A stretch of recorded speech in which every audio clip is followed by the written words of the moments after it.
Hello बच्चों, आपका स्वागत है। आज की क्लास में हम वर्ग समीकरण से 6 नंबर के प्रश्नों को देखेंगे कि कौन से क्वेश्चन बहुत इंपॉर्टेंट हैं। तो इसमें आज सबसे स्टार्टिंग में तो हमें देखना है कि समीकरण हल करने के सूत्र या नियम कौन कौन से होते हैं। तो आपकी बुक में बेटा जो है एक दिया हुआ है पूर्ण वर्ग विधि, आपने देखा होगा पूर्ण वर्ग विधि।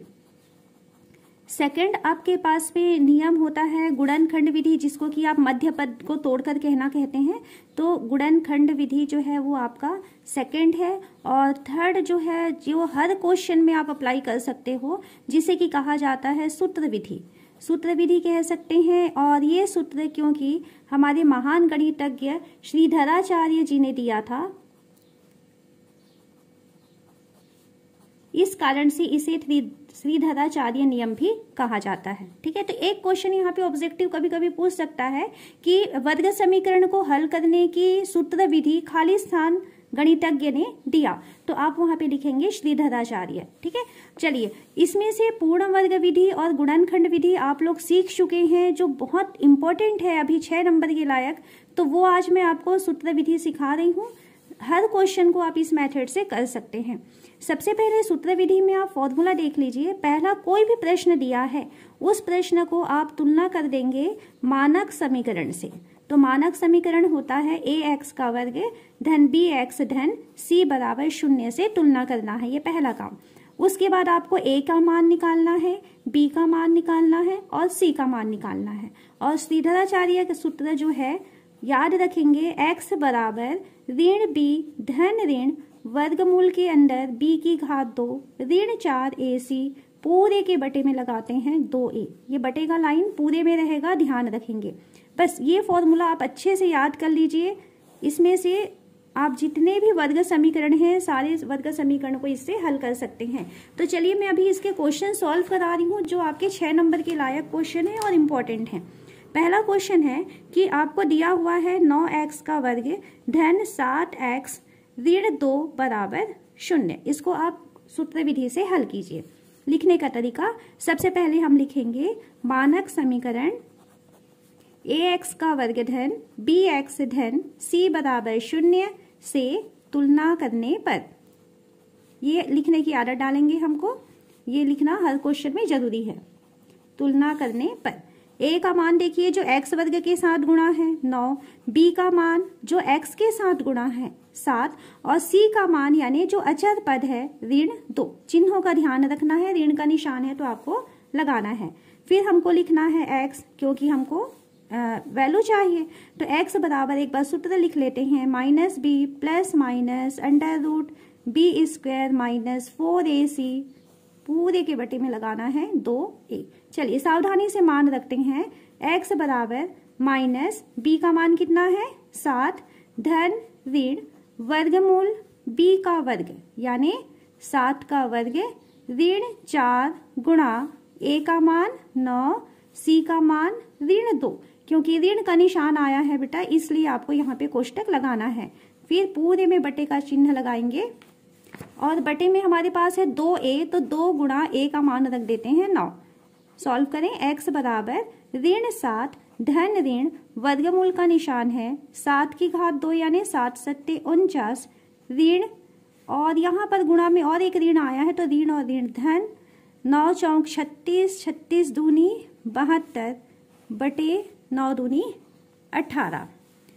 जोड़ेंगे इसको, ऋण 7 धन ऋण वर्गमूल 49 और 72 को जोड़ते हैं तो हमको मिल जाएगा 121 बटे 18।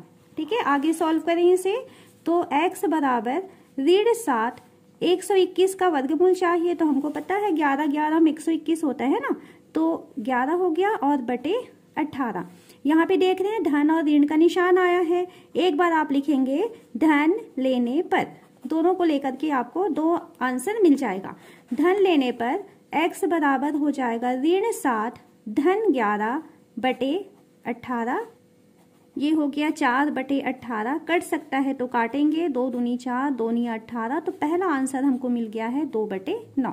चलिए एक बार ऋण का चिन्ह लेते हैं, तो ऋण लेने पर x बराबर ऋण 7 और ये ऋण 11 लगाएंगे यहाँ पे, ऋण 11 बटे 18 दोनों ऋण के चिन्ह हैं, जुड़ जाएंगे तो ये हो जाएगा ऋण 18/18, यानी कि हमको कट के कितना मिल जाएगा 1।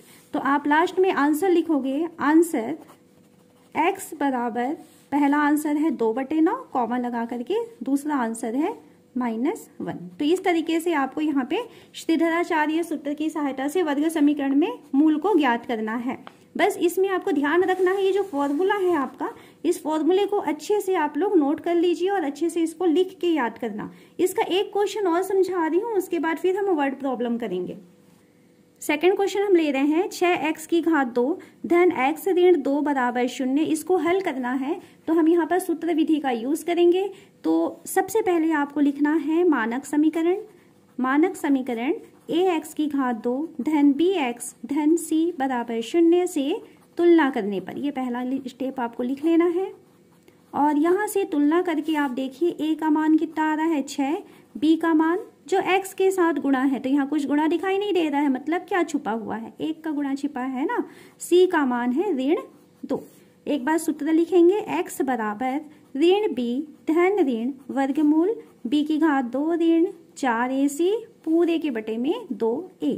मान रखेंगे सावधानी से, ऋण b का मान 1 धन ऋण वर्गमूल b की घात 2 यानी 1 की घात 2 ऋण 4, a का मान 6, c का मान ऋण 2। ऋण का चिन्ह है, कोष्टक यूज करेंगे, पूरे के बटे में लगाएंगे 2, a का मान है 6। चलिए x इक्वल टू ऋण 1 धन ऋण वर्गमूल 1 की घात 2 यानी 1 ऋण और ऋण का गुणा धन 6 चौक 24, 24 दूनी 48 बटे 6 दूनी 12। x बराबर ऋण 1 धन ऋण 48 और 1 49 बटे 12। 49 का वर्गमूल हमें मालूम है कि 7 होता है, तो ऋण 1 धन ऋण 7 बटे 12। यहाँ तक पहुँचने के बाद आपको रुक जाना है। जब वर्गमूल निकाल चुके हैं अब रुक जाएंगे। अब हम 2 कंडीशंस पे आंसर निकालेंगे, एक बार धन का चिन्ह लेंगे और एक बार ऋण का चिन्ह लेंगे। तो चलिए धन और ऋण का चिन्ह लेते हैं। सबसे पहले हम लिखेंगे धन लेने पर, यहाँ पर बीच में जो धन और ऋण 2 निशान है ना, एक बार धन को लेकर काम करना है, एक बार ऋण को लेकर काम करना है। तो हम अभी धन को लेकर चल रहे हैं। तो x बराबर ऋण 1 धन 7 बटे 12, कितना हो गया, ऋण 1 धन 7 यानी धन 6 बटे 12, कटेगा 6 कम 6, 6 दूनी 12, आंसर मिला 1 बटे 2। फिर हम सेकंड ऋण लेते हैं। ऋण लेने पर ऋण 1 x का मान बराबर ऋण 1 ऋण 7 बटे 12 ऋण 8 बटे 12, कटेगा 4 दूनी 8, 4 तिया 12, क्या मिला, ऋण 2 बटे 3। तो इस तरीके से बेटा हमको आंसर मिल रहा है, x के 2 मान मिल रहे हैं। एक तो मिल रहा है 1 बटा 2 और एक मिल रहा है ऋण 2 बटा 3। चलिए अब इसके हम लोग वर्ड प्रॉब्लम करते हैं। पहला क्वेश्चन है, 2 क्रमागत प्राकृतिक संख्याओं के वर्गों का योग 85 है तो संख्याएं ज्ञात कीजिए। यहाँ पर थोड़ा सा ध्यान दीजिए, कैसी संख्याएं क्रमागत होनी चाहिए और प्राकृत होनी चाहिए। प्राकृत संख्या यानी जो गिनती की संख्याएं होती हैं, नंबर्स काउंट करने के लिए जो यूज करते हैं, ठीक है। और वो क्रमागत यानी एक के बाद एक आने वाली संख्याएं होती हैं। तो पहली संख्या को यदि हम x मानेंगे तो दूसरी संख्या उससे 1 अधिक हो जाएगी। तो हम यहाँ पर स्टार्टिंग में मान लेते हैं, माना संख्याएं x तथा x प्लस 1 है, ठीक है। या इसको ऐसा भी लिख सकते हो, माना पहली संख्या x है और दूसरी संख्या x प्लस 1 है। तो एक अगर x है तो उसके बाद x प्लस 1 आया। प्रश्न में आपको क्या बोला गया है, वर्गों का योग 85 है। तो यहाँ पर हम लिखेंगे प्रश्नानुसार, प्रश्न के अनुसार इसके जो वर्ग हैं, यानी पहली संख्या का वर्ग लगाएंगे और दूसरी संख्या का वर्ग लगाएंगे और उनका योग करेंगे, मतलब धन का निशान लगाएंगे, तो 85 मिलने वाला है। ये हमको प्रश्न ने कहा है। थोड़ा सा सॉल्व करते हैं। x की घात 2 धन, यहाँ पर देखिए फॉर्मूला यूज होने वाला है। कौन सा फॉर्मूला, a धन b पूरे की घात 2 बराबर a की घात 2 धन 2ab धन b की घात 2। ये वाला फॉर्मूला लगा लेते हैं। ये हो जाएगा x की घात 2 धन 2x धन 1। इस सूत्र में मान रखे, बराबर हमें कितना दिया है 85। थोड़ा सा सॉल्व करेंगे। x की घात 2 धन x की घात 2 कितना हो गया, 2x की घात 2 धन 2x धन 1। 85 पक्षांतर करके लाएंगे तो ये हो जाएगा ऋण 85 बराबर 0। और सॉल्व हो जाएगा ये 2x की घात 2 धन 2x धन 1 ऋण 85। बड़ी संख्या में छोटी संख्या घटाएंगे क्योंकि चिन्ह अलग अलग हैं, है ना। तो 85 में 1 गया 84 और बड़ी संख्या में ऋण का निशान है इसलिए ऋण का चिन्ह लगा देते हैं बराबर 0। हमारा समीकरण बन के तैयार है, लेकिन हम देख रहे हैं ये 2 है, ये 2 है, ये 84 है, मतलब छोटा कर सकते हैं। सभी चीजें जो है 2 से भाग जा रही हैं, तो एक काम करते हैं पूरी लाइन में से 2 को उभयनिष्ठ निकाल लेंगे। यहाँ से 2 निकल गया, x का वर्ग बचा, यहाँ से 2 निकल गया, x बचा, यहाँ से 2 निकल रहा है, भाग होके निकल रहा है, तो बचेगा 42 बराबर 0। ये जो 2 बाहर निकाले थे इसे बेटा पक्षांतर कर देंगे दूसरी तरफ, गुणा है भाग में चला जाएगा, 0/2 बन के 0 बना जाएगा वो, है ना, 0 बन जाएगा ये बराबर 0। तो हमारे पास बचा x वर्ग धन x ऋण 42 बराबर 0। ये समीकरण तैयार है। हमें x का मान निकालना है ना। अब x का मान निकालने के लिए हमारे पास मेथड है। आप गुणनखंड विधि लगाएंगे या पूर्ण वर्ग विधि लगाएंगे या श्रीधराचार्य सूत्र लगाएंगे। सबसे पहले तो जो श्रीधराचार्य सूत्र है ना वो सबसे अच्छा मेथड है, गलती नहीं होती है। तो हम इसको अभी श्रीधराचार्य सूत्र या जिसे कहा जाता है सूत्र विधि से हल करेंगे। तो इस विधि से हल करने के लिए पहला आपको लिखना पड़ेगा मानक समीकरण ax की घात 2 धन bx धन c बराबर 0 से तुलना करने पर, ये पहला लाइन ये लिख लेते हैं। और इसके बाद तुलना करिए तो x वर्ग के साथ क्या गुणा है, 1 है, तो a का मान मिला 1। x के साथ जो गुणा है वो b है, तो b का मान भी 1। और जो अचर पद है वो c है, तो c का मान ऋण 42। एक बार फॉर्मूला लिखेंगे सूत्र विधि का, x बराबर ऋण b धन ऋण वर्गमूल b की घात 2 ऋण 4ac पूरे के बटे में लगाएंगे 2a। x बराबर ऋण, मान भरेंगे सावधानी से, है ना, ऋण 1 धन ऋण वर्गमूल 1 की घात 2 ऋण 4 गुणा 1 गुणा ऋण 42, ऋण का निशान है ब्रैकेट यूज, बटे 2a, a मतलब 1। यहाँ सूत्र में मतलब सावधानी से मान रखना, चिन्हों का ध्यान रखना है, गलती नहीं करोगे। ऋण 1 धन ऋण वर्गमूल 1 का वर्ग यानी 1, ऋण और ऋण का गुणा होगा धन, 42 दूनी 84 और उसका दूना हो जाएगा 168, ठीक है, 4 दूनी 8 4 चौक 16, ठीक है, बटे 2। x बराबर ऋण 1 धन ऋण वर्गमूल 169 बटे 2, 169 यानी ये 13 का वर्ग होता है ना, ऋण 1 धन ऋण 13 बटे 2। ओके, अब यहाँ पे देखिए हमारे पास धन और ऋण 2 चिन्ह आ चुके, तो अब हम क्या करेंगे, एक बार धन का चिन्ह लेंगे। तो धन लेने पर क्या हो जाएगा, ये x बराबर ऋण 1 धन 13 बटे 2, यानी आपको मिलेगा 12 बटे 2, है ना, बड़ी संख्या में छोटी संख्या घट जाएगी तो आपको मिल जाएगा 6। तो ये आपको 6 मिला, x का मान 6 है, तो पहली संख्या क्या हो जाएगी, पहली संख्या हो जाएगी, हमने x माना था 6 मिला, और दूसरी संख्या को हमने x + 1 माना है, तो ये x + 1 यानी कि 6 धन 1 यानी कि 7 है। ये आपके पास 2 संख्याएं मिल जाती हैं धन चिन्ह लेने पर। इसके बाद हम लेंगे ऋण चिन्ह लेने पर क्या होगा, देखें। तो ऋण लेने पर आपके पास वापस यहीं पर आइए, x बराबर ऋण 1 ऋण 13 बटे 2, है ना, यहाँ पे धन ऋण में से ऋण को उठा लिए, कितना हुआ, ऋण 14 बटे 2 हो गया, कटेगा ऋण 7 हुआ। ये संख्या जो है बेटा ऋणात्मक संख्या है और हमें प्राकृत संख्या कहा था, तो हम लेंगे यहाँ पर क्या लिखेंगे लाइन, क्योंकि प्राकृत संख्या ऋणात्मक नहीं होती, प्राकृत संख्या ऋणात्मक नहीं होती, ये आपको लिखना पड़ेगा। और यहीं पे आपका ये वाला आंसर खत्म हो जाता है, इसको आगे आपको नहीं बढ़ाना है। तो इस तरीके से आपको 2 आंसर मिलते हैं। 2 संख्याएं पूछा था, तो पहली संख्या है 6 और दूसरी संख्या है 7। सेकंड क्वेश्चन लेते हैं। एक समकोण त्रिभुज का क्षेत्रफल 165 वर्ग मीटर है। यदि समकोण त्रिभुज के शीर्ष लंब की लंबाई उसके आधार भुजा से 7 मीटर अधिक हो तो शीर्ष लंब की लंबाई ज्ञात कीजिए।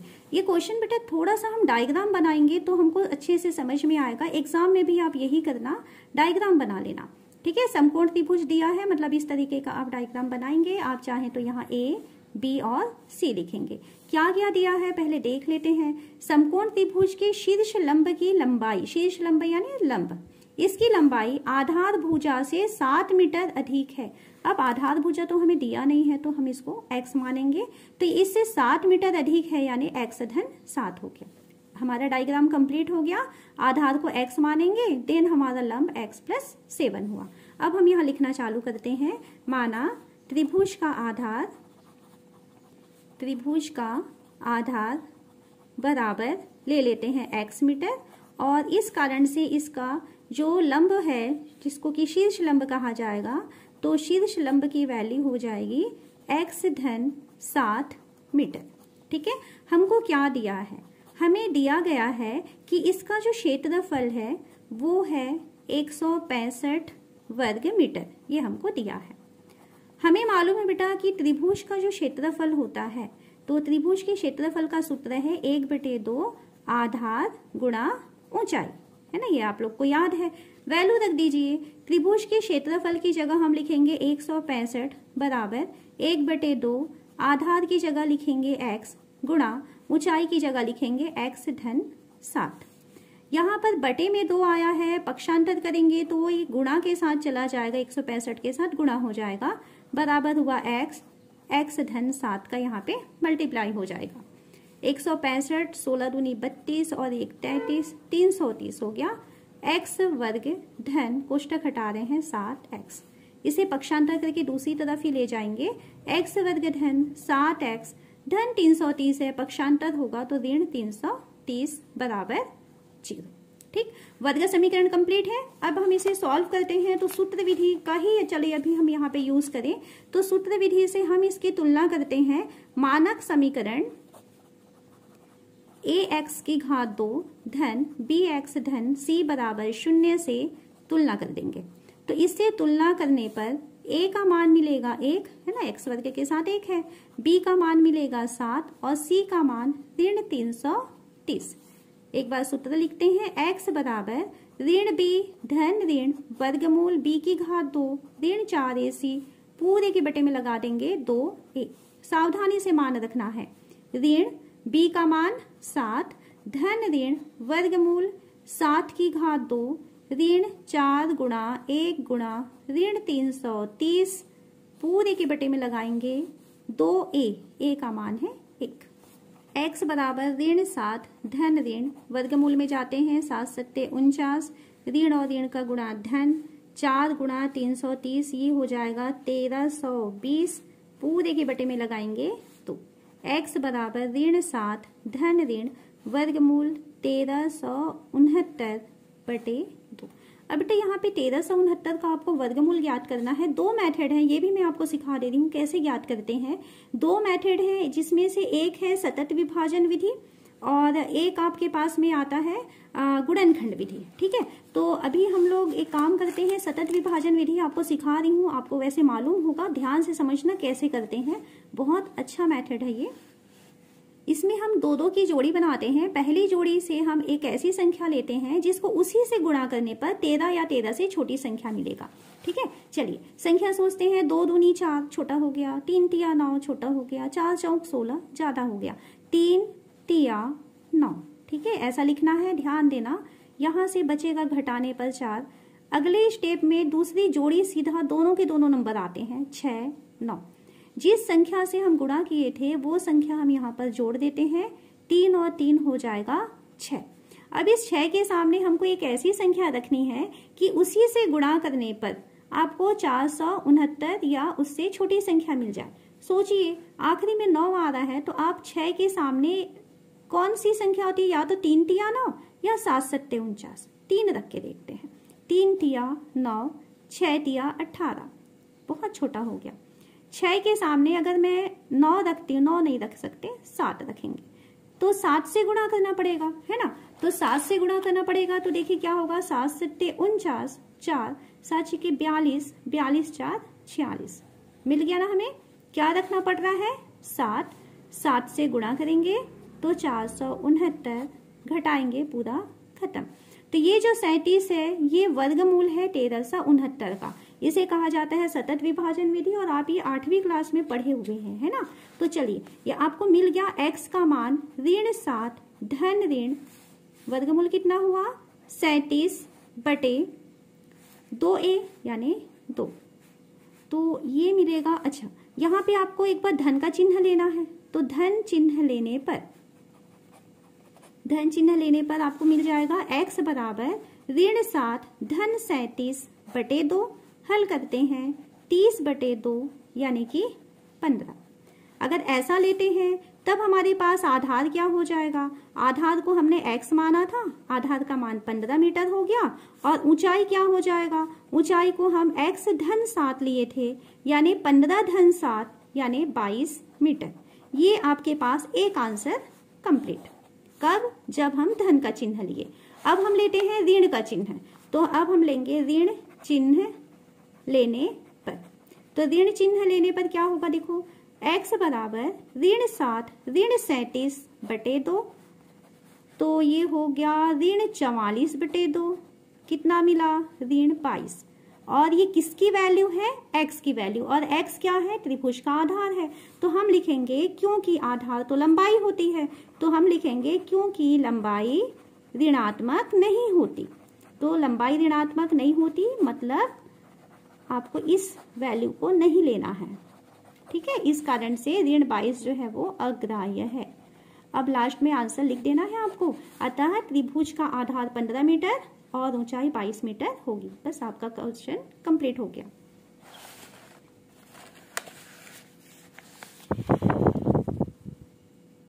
एक और क्वेश्चन देख लेते हैं, बिल्कुल फटाफट देखिए। 1 वर्ष पूर्व पिता की आयु पुत्र की आयु की 8 गुनी थी। आज पिता की आयु पुत्र की आयु के वर्ग के बराबर है, तो उनकी वर्तमान आयु ज्ञात कीजिए।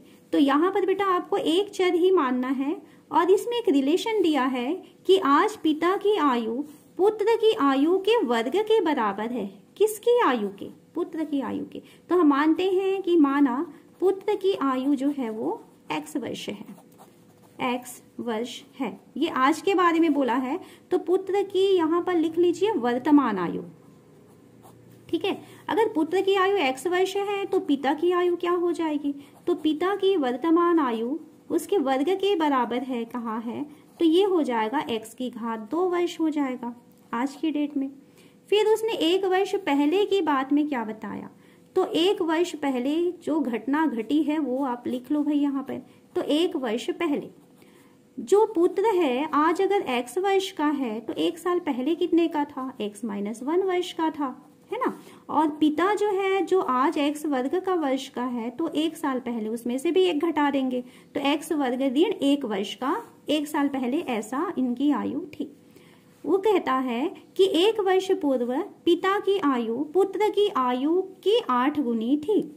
तो हम लिखेंगे यहाँ पर प्रश्नानुसार, प्रश्न के अनुसार 1 वर्ष पहले पिता की आयु मतलब x वर्ग ऋण 1, पुत्र की आयु की 8 गुनी, तो पुत्र की आयु है x ऋण 1 की 8 गुनी थी, मतलब 8 का यहाँ पर गुणा हो जाएगा।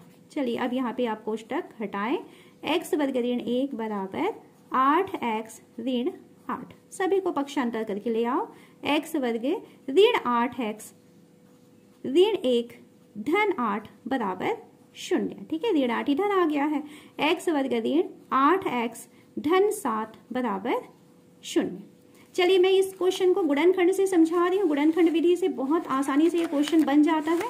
सूत्र विधि से भी आपको मर्जी है तो बना सकते हैं, कोई भी मेथड से आंसर सेम आता है। तो गुणनखंड विधि यहाँ पर यूज कर रही हूँ मैं। गुणनखंड विधि में क्या करना है कि आपको शुरू वाले और आखिरी वाले को गुणा करके देखना है। गुणा करने पे कितना आ रहा है, 7। बीच वाली संख्या को ऐसे 2 भागों में तोड़िए कि जोड़ने से 8 रहेगा लेकिन गुणा करने से 7 हो जाएगा। तो हमें पता है ना 7 एकम 7 होता है और 7 को 1 से जोड़ेंगे तो 8 हो जाता है। मिल गई संख्या, कौन है, 7 और 1। चलिए लिखिए इसको, x वर्ग ऋण 7 धन 1 8 के बदले 7 धन 1, x धन 7 बराबर 0, कोष्टक हटाएंगे, x वर्ग ऋण 7x ऋण x धन 7 बराबर 0। 2 की जोड़ी बनाते हैं, पहली जोड़ी से क्या कॉमन निकलेगा, x बचेगा x ऋण 7, सामने ऋण का निशान पड़ गया, ऋण लिख लीजिए, कुछ भी कॉमन नहीं दे रहा है मतलब 1 निकालेंगे, x क्योंकि ऋण का चिन्ह निकला है अंदर का चिन्ह बदल जाएगा, धन है तो बदल के ऋण बन गया बराबर 0। इसके पास भी x ऋण 7 है, वहां भी x ऋण 7 है, x ऋण 7 अलग कर दीजिए, बची खुची जो संख्याएं हैं उसको दूसरा ब्रैकेट लो और उसके अंदर डाल दो बराबर 0। ठीक, अब यहाँ पे देखिए 2 आपके पास कोष्टक है, 2 गुणनखंड हैं, तो ये हो सकता है कि x ऋण 7 का मान 0 होगा या दूसरा हो सकता है x ऋण 1 का मान 0 होगा। अगर x ऋण 7 का मान 0 है तो x का मान कितना हो गया 7, अगर x ऋण 1 का मान 0 है तो x का मान कितना होगा 1। अगर x का मान 7 है, x कौन था, पुत्र की आयु, तो हम लिखेंगे पुत्र की वर्तमान आयु बराबर 7 और पिता की अवर्तमान आयु बराबर, हमने क्या माना है x की घात 2 यानी 7 की घात 2 यानी कि 49 वर्ष, यहाँ पर वर्ष लगाएंगे। ये आपका फर्स्ट आंसर है। सेकंड आंसर देखो, हमने क्या लिया हुआ है, हमने लिया हुआ है x ऋण 1 बराबर 0, तो हमें मिला x बराबर 1। इसके अनुसार क्या होगा, पुत्र की आयु, पुत्र की वर्तमान आयु x था 1 हो गया, और पिता की वर्तमान आयु, तो पिता की वर्तमान आयु हमने क्या लिया हुआ है x की घात 2 यानी 1 की घात 2, और ये भी 1 आ रहा है, तो क्या ऐसा संभव है कि कोई पिता 1 वर्ष का होगा, है ना, तो ये हम यहाँ पर लिखेंगे असंभव, ऐसा संभव नहीं है, इस कारण से ऐसा लिख के छोड़ना है आपको, और लास्ट में ये आंसर आपका तैयार हो जाता है। तो ये आपका वर्ग समीकरण वाला चैप्टर कंप्लीट हो गया बच्चे, और इसमें से जितने क्वेश्चन मैं करवा रही हूँ सारे क्वेश्चन अच्छे से आप लोग प्रैक्टिस कीजिए। अब नेक्स्ट क्लास में हम अगला चैप्टर करने वाले हैं, तो अगला चैप्टर है आपका समांतर श्रेणी, तो बिल्कुल आप लोग अच्छे से तैयारी कीजिए। Okay, bye bye.